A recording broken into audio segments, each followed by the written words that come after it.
وما أرسلناك إلا رحمة للعالمين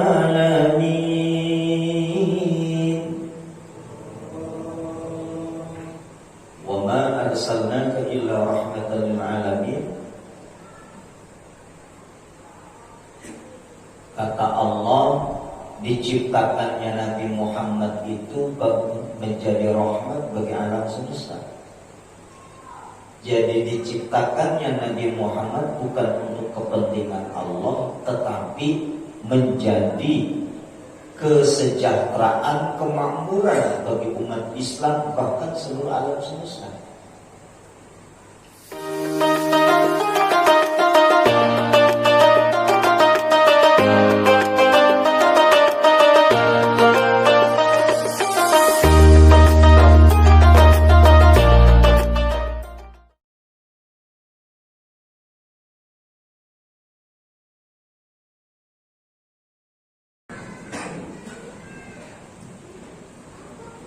Assalamualaikum warahmatullahi wabarakatuh. Waalaikumsalam warahmatullahi wabarakatuh.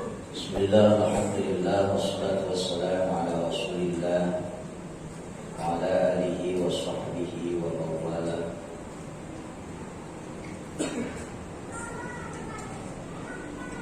Hadirin jamaah Masjid At-Taqwa yang dimuliakan Allah Subhanahu wa taala. Bersyukur kepada Allah, kita selalu diberikan nikmat oleh Allah, panjang umur, kesehatan, dan nikmat lainnya yang tentu tak terhitung jumlahnya. Mudah-mudahan selalu kita gunakan kesempatan ini untuk ibadah kepada Allah Subhanahu wa ta'ala. Salawat dan salam tercurahkan kepada junjungan alam Nabi Muhammad sallallahu alaihi wasallam. Sebelum kita memulai, kita bacakan Al-Fatihah untuk muallif musannif pengarang kitab ini, Al-Imam An-Nawawi, dan kepada segenap jamaah mudah-mudahan selalu mendapatkan taufik dan hidayah yang sakit. Semoga Allah sehatkan dan senantiasa kita selalu berada di jalan yang diridhoi oleh Allah Subhanahu wa ta'ala. Al-Fatihah ila hadratin Nabi Mustafa Muhammad sallallahu alaihi wasallam, khususan ila hadratin Al-Imam An-Nawawi wa ila hadratin jamaah fi hadzal makan. Al-Fatihah. A'udzu billahi minasy syaithanir rajim. Bismillahirrahmanirrahim. Alhamdulillahi rabbil alamin. Ar-Rahmanir Rahim. Maliki yaumiddin. Iyyaka na'budu wa iyyaka nasta'in. Ihdinas siratal mustaqim. Shiratal ladzina an'amta 'alaihim ghairil maghdubi 'alaihim waladdallin. Jemaah yang dimuliakan Allah Subhanahu wa taala, kita bertepatan dengan Maulidun Nabi Muhammad sallallahu alaihi wasallam. Sosok Kanjeng Nabi yang kita nanti-nantikan. Seperti apa Nabi ini di dalam dunia nyata dan nanti di akhir kehidupan kita, di akhir kehidupan dunia. Nabi yang selalu kita harapkan syafaatnya, Nabi yang telah disebutkan oleh banyak ayat-ayat Al-Quran, dijadikan teladan bagi umatnya. Bahkan Nabi yang menjadi rahmat bagi alam semesta, tidak saja menjadi panutan umat Islam, menjadi rahmat bagi umat Islam, tetapi berlaku juga bagi orang-orang non-Islam. Jadi sesungguhnya Nabi Muhammad SAW adalah diutus ke dunia ini untuk menjadi teladan bagi semua umat sepanjang zaman.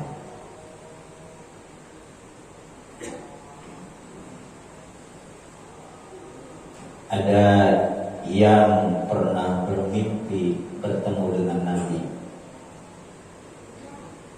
ada yang hanya melihat di dalam mimpinya berupa cahaya Nabi.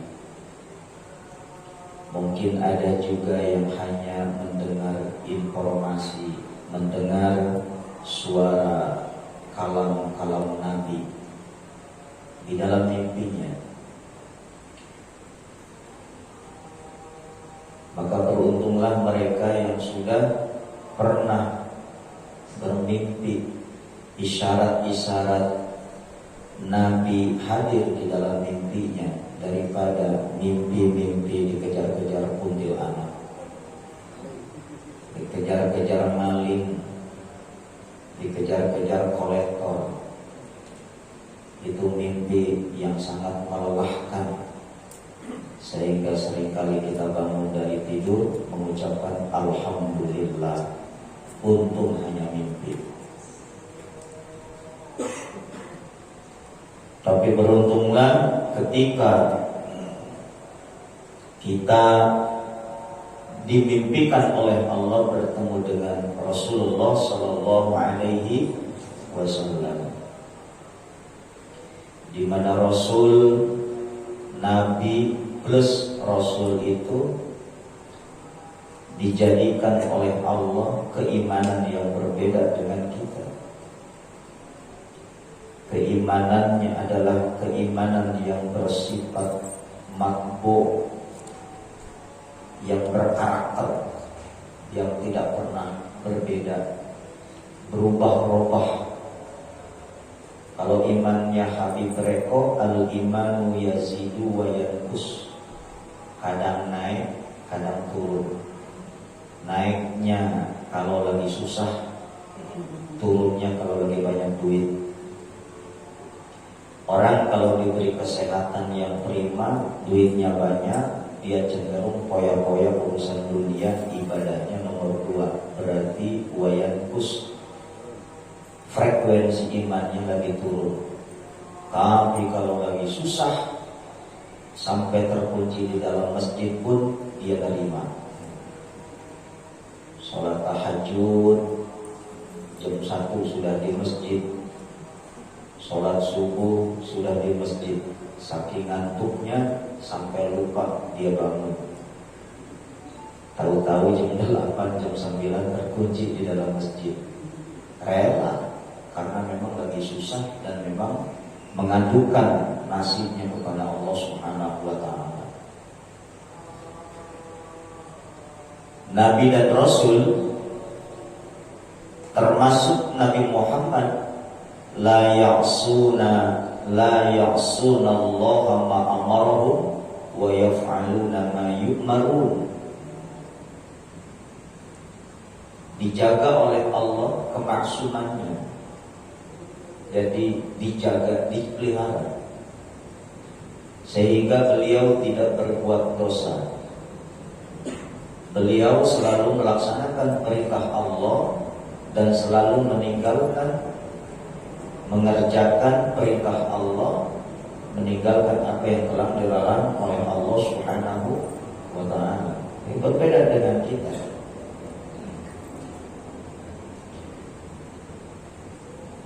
Dari kecil saja Nabi Muhammad itu sudah sangat berbeda. Sejak di dalam kandungan, ibundanya yang bernama Sayyidah Aminah, sejak Kanjeng Nabi dalam kandungan menjadi janin, ibundanya sudah mendapat informasi bahwa di dalam mimpi ibundanya didatengin oleh malaikat, disampaikan bahwa kamu sedang mengandung seorang bayi yang berstatus Sayyidul Alamin, Khairil Bariyah. Itu ada yang bilang begitu. Nanti kelak akan dinamai dengan nama Muhammad. Di dalam kitab Barzanji yang suka kita baca itu ada, wa utiyat ummuhu fil manami faqila laha innaki qad hamalti bi sayyidil alamin wa khairil bariyah. Suka dibaca enggak? Wasammihi idza wada'tihi Muhammadan li'annahu satuhmadu uqaba. Jadi begitu Sayyidah Aisyah sedang tidur, itu didatengin oleh malaikat, disampaikan informasi. Utiyat ummuhu, didatengin ummuhu, sopo ibunya Kangjeng Nabi, fil manami, pada saat tidur, wa qila laha, dan dikatakan kepada Sayyidah Aminah, innaki qad hamalti, Sayyidah Aminah, kamu itu telah mengandung bi sayyidil alamin wa khairil bariyah, mengandung seorang raja alam semesta, seorang pemimpin, wa khairil bariyah, dan sebaik-baiknya ciptaan Allah.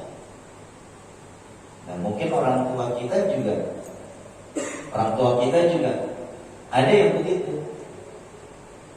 Ibu lagi ngandung nih, ya kayaknya udah 4 bulan. Wah ini lanang ini. Biasanya lanang. Apalagi kalau rujaknya sedap, wah ini lanang. Lanang apa wadon? Wadon. Kalau rujaknya sedap, wadon. Kalau rujaknya nggak sedap, lanang. Emang di mana-mana wadon mah sedap memangnya. Jadi itu tadi, karena memang diidentikan dengan rujak. Padahal yang bikin rujak itu ya tergantung yang bikinnya dan bahannya. Kalau bahannya bagus pasti sedap. Kalau bahannya bagus dikasih telan pasti kurang sedap. Kasihnya madu gitu biar sedap. Ini mau bikin rujak kasih terasi atau bau ya. Tapi memang mimpi itu bagian daripada isyarah. Mimpi itu bagian daripada ilham. Tidak berlaku bagi seorang nabi atau keturunan-keturunan orang-orang yang soleh saja. Kita pun kalau mimpi itu bisa dikatakan salah satu alamat. Hanya saja mimpinya kita ini mesti disesuaikan dengan waktunya. Kapan waktunya kamu mimpi? Jadi siang hari, apa setelah sholat subuh, apa sore hari, apa malam hari, apalagi di mobil kamu nyetir juga bisa mimpi. Nah, luar biasa kalau lagi bawa mobil kemudian mimpi. Jadi mimpi. Ada kitab-kitab tafsir mimpi itu seperti karyanya dalam kitab Takbir Ru'ya. Takbirur Ru'ya. Takbir itu penjabaran, ar-ru'ya mimpi. Ibnu Sirin, karya Syekh Ibnu Sirin. Itu bukan prediksi. Jadi bukan karang-karangan. Kalau mimpi naik kuda apa, ya, mimpi naik kodong-kodong apa, mimpi dikejar-kejar janda apa, ciri-ciri. Itu ada semua. Yang mimpi kehilangan itu apa? Itu memang ada. Maka mimpi ini kerap kali salah satu dijadikan alamat ciri-ciri. Tergantung siapa yang mimpinya, tergantung pula siapa yang mentafsirkannya. Maka tidak boleh kita sembarangan menyampaikan maksud mimpi kepada orang lain. Mimpi semalam saya seperti ini, datang ke Pak RT. Pak RT, tolong dong, ada apa ini? Saya mimpi semalam ini, ciri-cirinya apa ini? Ya kenapa Pak RT? Datangnya ke Pak RT. Datangnya kemana? Ustaz Jenal. Ustaz, saya mimpi semalam. Mimpi apa? Mimpi pakai baju putih-putih semua. Terus saya diikat dengan kain putih itu. Terus saya digotong pakai keranda. Terus saya dikubur. Terus itu namanya isdet. Tolong tafsirkan Pak Ustaz, mimpi saya ini apa ini? Oh, kalau mimpi mati berarti panjang umur. Apakah tafsirnya seperti itu? Kalau orang mimpi mati kemudian itu berarti dia akan panjang umur? Wallahu a'lam. Biasanya perkataan seperti itu adalah doa, mudah-mudahan panjang umur. Wa utiyat ummuhu fil manami faqila laha innaki qad hamalti bi sayyidil alamin wa khairil bariyah. Sayyidah Aminah sudah mendapatkan informasi ketika Nabi dalam kandungan Sayyidah Aminah di masa menjadi janin. Disampaikan lagi wasammihi idza wada'tihi Muhammadan. Wasammihi, berikanlah nama kepada bayi itu idza wada'tihi, ketika lahir, Muhammadan, dengan nama Muhammad, li'annahu satuhmadu uqbah, karena dengan nama Muhammad itu, nama Muhammad bayi ini akan banyak dipuji oleh makhluk-makhluk Allah. Jadi nama Muhammad, maka kita punya anak itu sunnah dikasih nama depannya Ahmad atau Muhammad. Ahmad Jenal, keren gak kira? Atau di belakangnya Jenal Muhammad. Ini mah Jenal orang.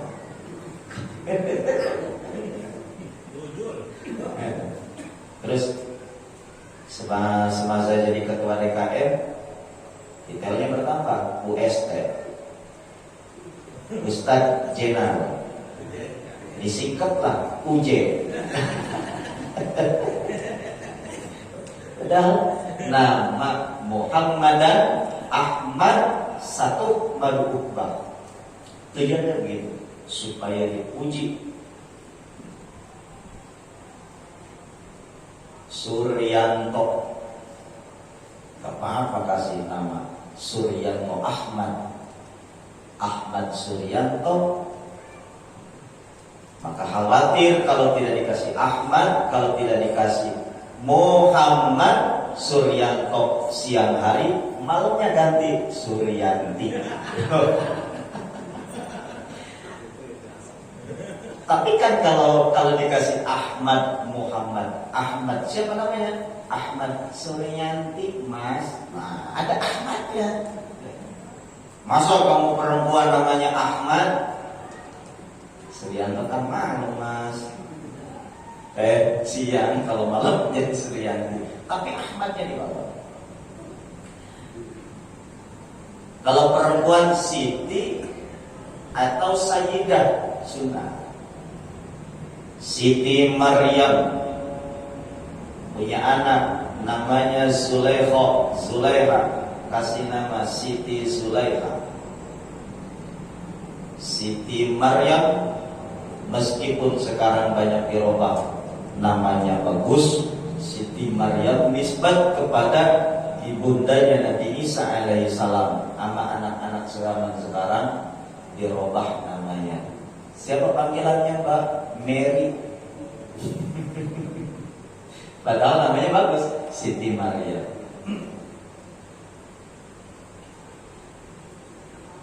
Pantas oleh Sayyid Abdul Muthalib, kakeknya Nabi Muhammad, ketika lahir, bayi yang bernama Muhammad ini lahir, dibawa oleh kakeknya Sayyidah Aminah ke hariban Ka'bah.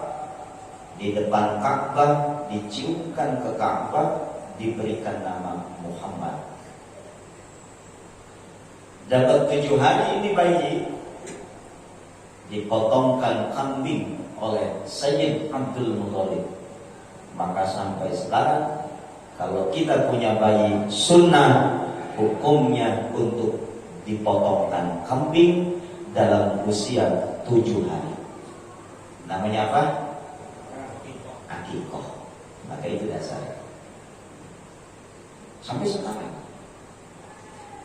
Jadi Rasul diakikohi oleh Sayyid Abdul Muthalib, seorang kakek yang penuh dengan kasih sayang, pada usia 7 hari kelahirannya, sekaligus diberikan nama dan dipotongkan kambing. Diundang tetangga-tetangganya dari kaum kafir Quraisy, orang-orang Quraisy penggede-penggede, dipanggil kepala suku, kepala tangan, semua dipanggil.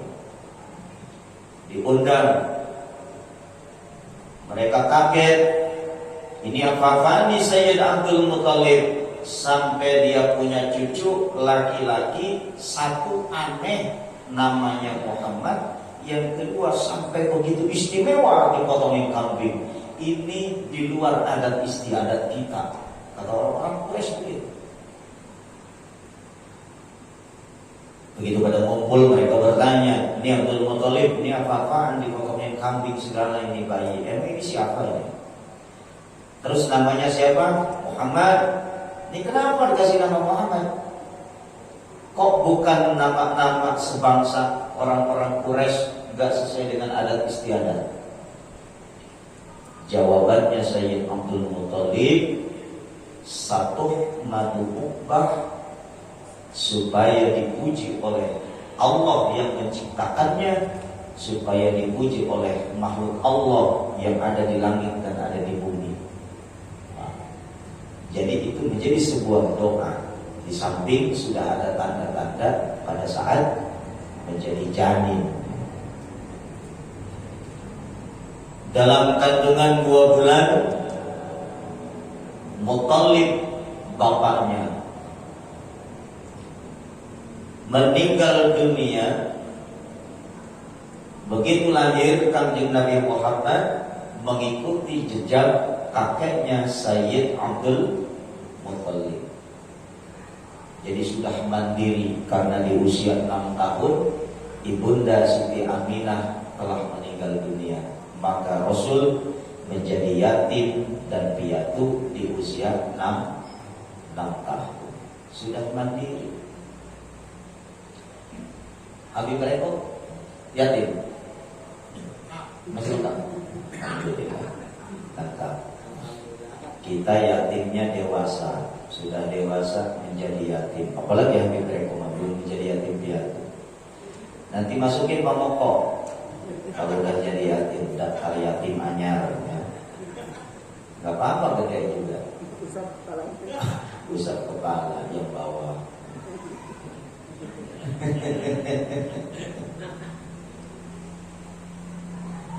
Masya Allah, kalau kita cerita junjungan kita nih Nabi Muhammad ya, terasa kangen, terasa rindu. Seperti apa sih beliau ini sebenarnya?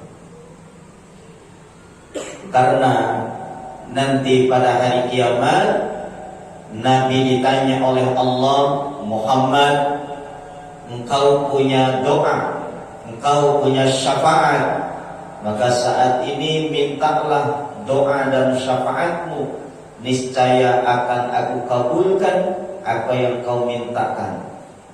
Jawabannya Kanjeng Nabi ketika ditanya oleh Allah, ya Rabbi ummati ummati. Ringkas begitu doang. Ya Rabbi ummati ummati. Allah, syafaat saya peruntukkan untuk Habib Reko, Uje, Pak Desarso, Pak Dedi, RT, semua yang melaksanakan iman kepada Allah dan Rasul, melaksanakan perintah Allah dan Rasul, umat saya bakal semuanya saya kasih syafaat. Jadi disimpan.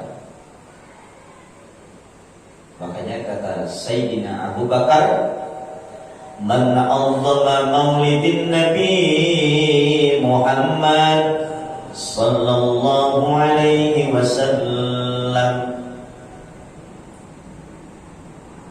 pada hari kiamat nanti akan mendapatkan syafaatnya Nabi. Kuntu syafi'an lahu yaumal qiyamah. Adanya Kanjeng Nabi itu pada hari kiamat memberikan syafaat. Itu janji Nabi Muhammad SAW nanti ketika ditanya oleh Allah syafaatnya buat siapa, beliau pikirkan buat umat saya, buat umat saya. Maka di situ kalau dalam teori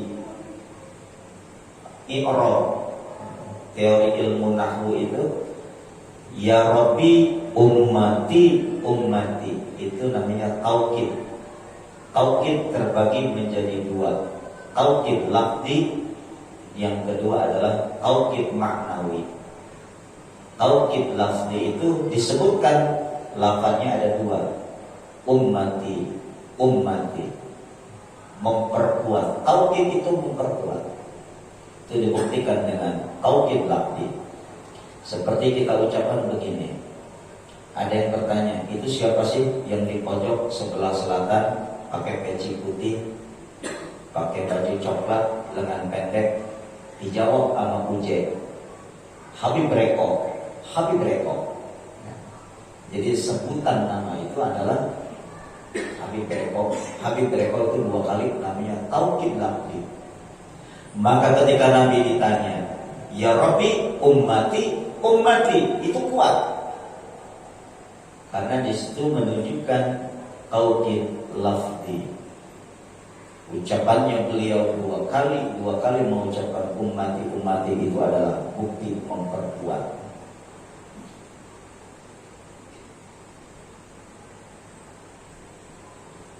Wa ma arsalnaka illa rahmatan lil alamin.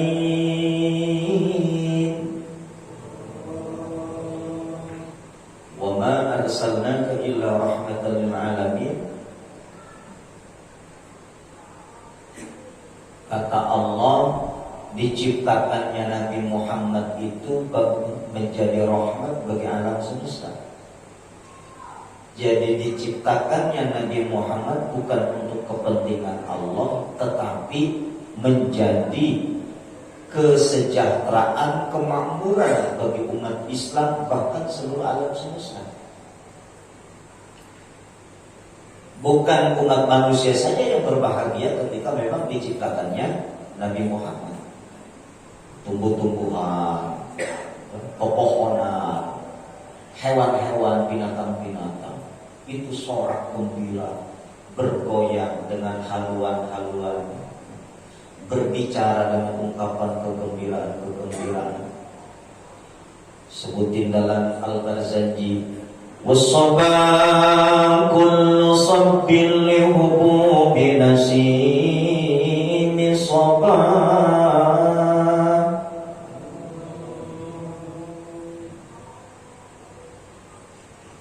وقسيت الأرض بعد طول جدبها من النبات حلالا سندسيا. Itu redaksi itu yang menyatakan kebahagiaan pepohonan, binatang-binatang orang kafir Quraisy itu bahagia menyambut kelahirannya Nabi Muhammad Muhammad SAW. Jadi keistimewaannya Nabi, la ya'sunallaha ma amarahum wa yaf'aluna ma yu'marun, dijaga oleh Allah tidak berbuat dosa.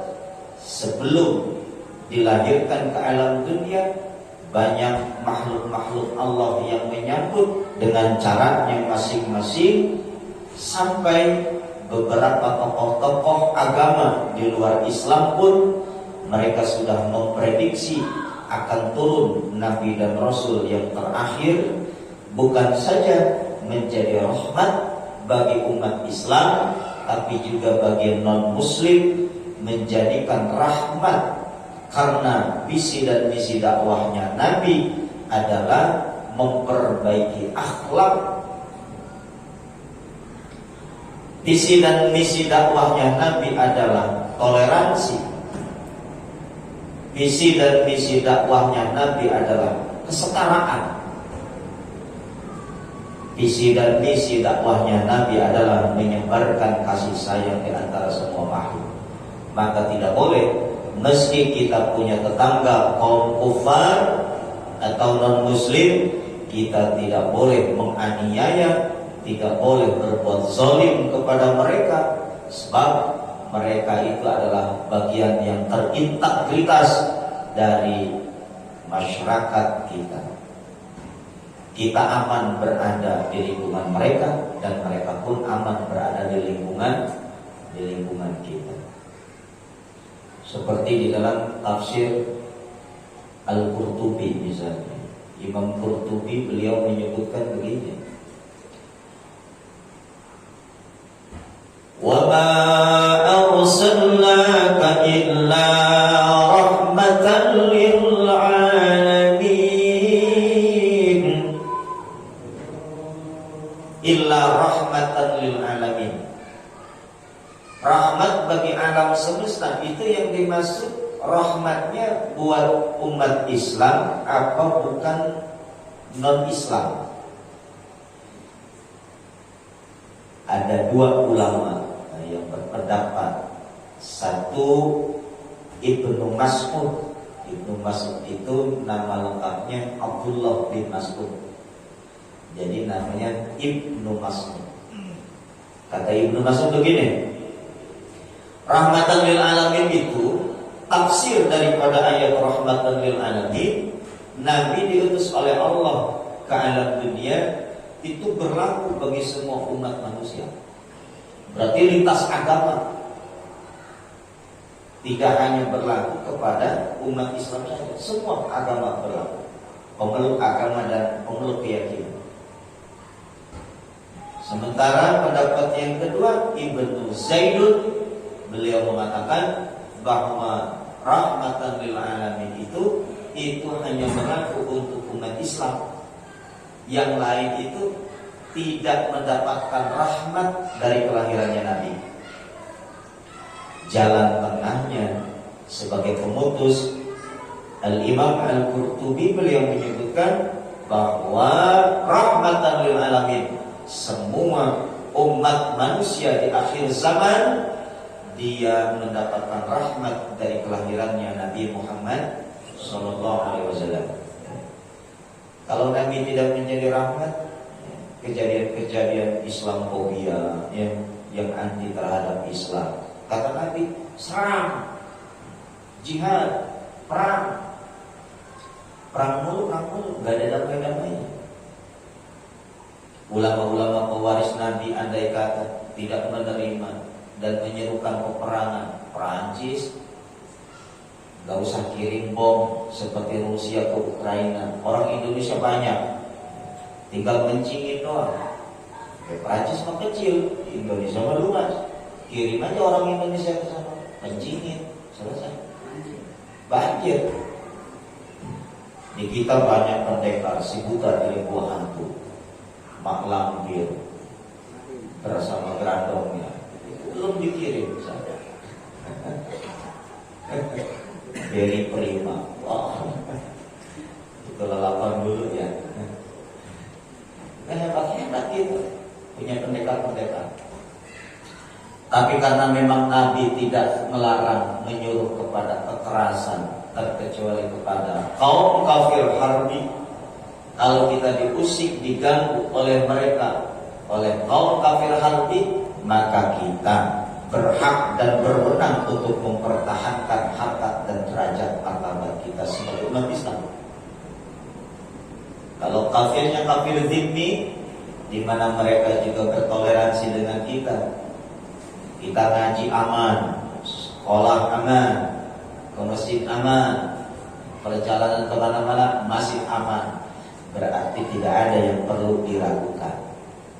Yang perlu ditakutkan adalah dalam konteks-konteks kekinian, penyelewengan akidah Islamiyah melalui kajian-kajian yang disajikan oleh YouTube yang disediakan oleh website kajian-kajian ilmiah, internet melalui browsing itu yang harus diwaspadai.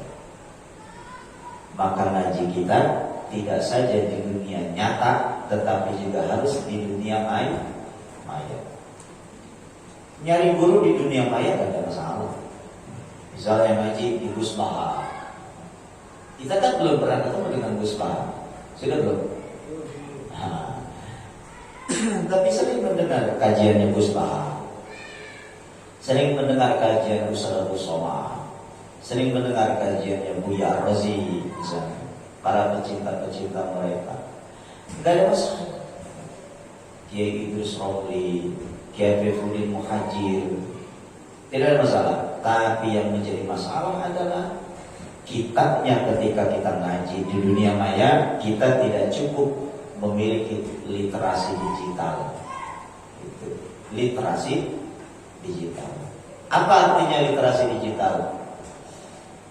Literasi digital itu adalah referensi-referensi, tata cara, penyaringan. Tidak semua apa yang disampaikan oleh para ustaz-ustaz di YouTube itu kita serap. Apalagi yang berbeda akidah, yang bukan ahlu sunnah wal jamaah. Seperti hati-hati dengan kajian yang sering disampaikan oleh website Al-Manhaj, Al-Hidayah, As-Sunnah, apalagi sejenis itu, As-Salafi, semacam ini. Meski mereka mengaku sebagai ahlu sunnah wal jamaah, tetapi akidahnya tidak seperti aswaja yang kita anut, yang kita paham. Terjerumus, bisa sesat. Bahkan kita bisa meninggalkan guru-guru kita. Kita bisa mengkafirkan guru-guru kita, bisa mengkafirkan orang yang tidak sepaham dengan pemikiran. Ini yang harus diwaspadai dengan ngaji-ngaji di dunia maya. Bukan berarti tidak boleh.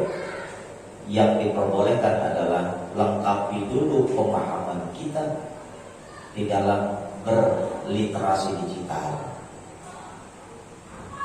Ini baru mendapat sharean dari grup sebelah, kita juga nggak paham maksudnya apa, di-share lagi ke grup yang lain, dikirim lagi ke grup yang lain. Di situ ada keterangannya. Silahkan share. Ini adalah menjadi amal bagi saudara. Ketika saudara menge-share sebanyak 50 kali, maka saudara akan dipanggil oleh Allah untuk menunaikan umroh. Langsung. Nanti kalau dipanggil umroh, dipanggil paeh. Udah membuat dosa sosial, udah begitu meninggal dunia. Maka jadilah sebagai seorang Facebooker, jadilah seorang YouTuber, dan jadilah seorang WhatsApper yang bijak, yang bisa memahami literasi digital, ya, yang bisa memilah mana akidah Ahlussunnah wal Jamaah, mana yang bukan. Jangan sembarangan dikirim-kirim di share. sementara kita sendiri tidak paham itu maksudnya apa. Angel.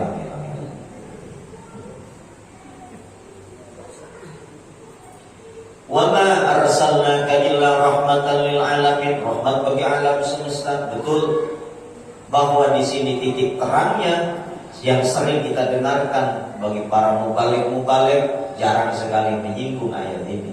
Tafsirnya apa? Kalau dibaca iya, tapi penjelasannya apa? Maksudnya apa? Kontekstualitasnya dengan kekinian itu apa? Rahmat itu seperti apa? Alam semesta yang dimaksud itu apa? Hubungannya antara Nabi dengan alam semesta ini apa? Jarang sekali yang membahas itu, karena memang yang mengundang maulidnya sing penting lucu, meski mahal dibayar kontan. Kalau ustaz-ustaz, guru-guru setempat mah biasa aja lah kadarnya. Sampurna mil juga cukup. 3 lembar warna merah juga udah ada. Padahal ngaji bertalaki begini yang penting. Bersentuhan dan berhubungan langsung, barokahnya juga beda. Maka kalau saya di Tanjung, saya terapkan konsep di kampung saya. Boleh masyarakat panitia maulid Nabi itu mau undang penceramah dari mana, silakan. Tapi guru yang utama yang mengajar seminggu sekali, sebulan sekali di kita, itu pun harus memberikan kajian pada saat maulid Nabi. Jadi rutin digilir siapa yang ngisi. Penceramah pertama dari luar, artis, ya penceramah kedua dari guru yang ngaji. Sebagai penyeimbang, kadang-kadang pahamnya beda. Mahalnya doang tapi pahamnya beda. Kita ngajarin fikih dari pasal ke pasal udah begini. Ketika ada guru dari luar, dia bahas fikih, baca-bacakan. Kata jamaah bingung, kok ini beda ya, kok ini ajarannya, kok lain lagi ya dengan Ustaz Jenal yang menyampaikan kok begini-begini. Tapi Ustaz Kiai ini kok begini ya, ini padahal ini udah masuk TV ini ya. Begitu. Jadi di bulan Maulid ini, ya Maulidnya juga kemarin udah selesai kan? Alhamdulillah, gak ada Maulid lagi. Ke depan kita supaya lebih selektif lagi terkait dengan para mubalik. Karena memang Departemen Agama, Kementerian Agama mensterilkan normalisasi para mubalik ini agar tidak terkontaminasi terhadap radikalisme, intoleran. Yang berhaluan ahli sunnah wal jamaah terutama itu penting, karena supaya tidak merubah tatanan kehidupan masyarakat kita. Masyarakat yang sudah adem, yang sudah ayam, akidahnya ahli sunnah wal jamaah, belajar fikihnya kita kepada madzhabul arba'ah, kita biasa tahlil thariqah dan sebagainya, manggil guru yang dari luar, wacak-wacak, pada akhirnya apa? Kita liar lagi, beda paham, beda pendapat. Maka yang dekat-dekatlah kita ambil. Sebagai kemarin penceramahnya jauh dari Bogor ya. Iya. Iya, Al-Bogori. Nah, itu. Walaupun jauh dari Bogor nggak apa-apa lah, akidahnya sama. Tapi kan murah ya. Nah itu sudah jauh dari Bogor, akidahnya sama, murah lagi, efisien, bagus, pintar panitia dan TKN. Wallahu a'lam bishawab. Mudah-mudahan ada guna dan manfaat. Alhamdulillahirabbil alamin. Allahumma shalli ala sayyidina Muhammad wa ala ali sayyidina Muhammad. Allahumma anfa'na bima 'allamtana wa 'allimna ma yanfa'una warzuqna ilma. Rabbana atina fid dunya hasanah wa fil akhirati hasanah wa qina adzabannar. Bismillahirrahmanirrahim. Subhana rabbika rabbil izzati 'amma yasifun. Wassalamun 'alal mursalin walhamdulillahi rabbil alamin. Assalamualaikum warahmatullahi wabarakatuh.